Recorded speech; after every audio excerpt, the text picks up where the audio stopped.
Сәлеметсіздер ме балалар? Бүгін 47-ші сабақты өтетін боламыз. Жаңа видеоларды көру үшін каналымызға тіркеліп, колокольчик батырмасын басыңыздар. Түбір мен қосымшаның жазылуы. 36-шы жаттығу: өлеңді тыңда.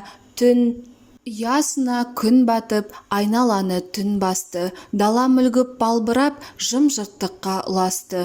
Біз де үйге беттедік, енді әткеншек теппедік. Ойнасақ та күн ұзақ, құмарына жетпедік. Түнде тыныс аламыз, тез-ақ ұйықтап қаламыз. Жалғасына ойынның түсімізде барамыз. Рахат Наурызбаева.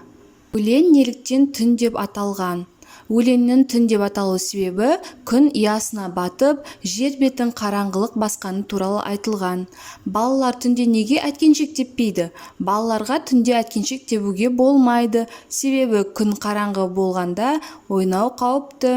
Түн мезгілін күндізгі уақытпен салыстыр. Күндіз жарық болады, айналаның барлығы айдай анық көрінеді, ал түнде ештеңе көру мүмкін емес.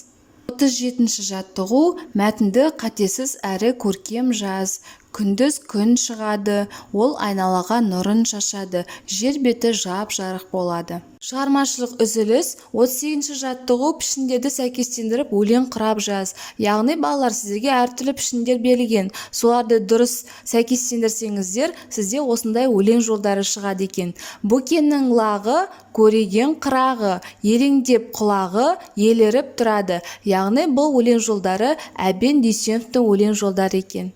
Жазған өлеңдегі қарамен берілген сөздердің түбірін тап. Бөкеннің лағы, көреген қырағы, елеңдеп құлағы, еліріп тұрады. Бұл жерде бізде лағы, құлағы сөздері берілген.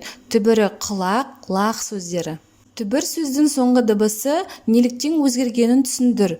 Түбір сөздің соңғы дыбысының өзгеруі: егер де сөз қ дыбысынан аяқталып, артынан дауысты дыбыс жалғанатын болса, онда қ дыбысы ғ дыбысына айналады.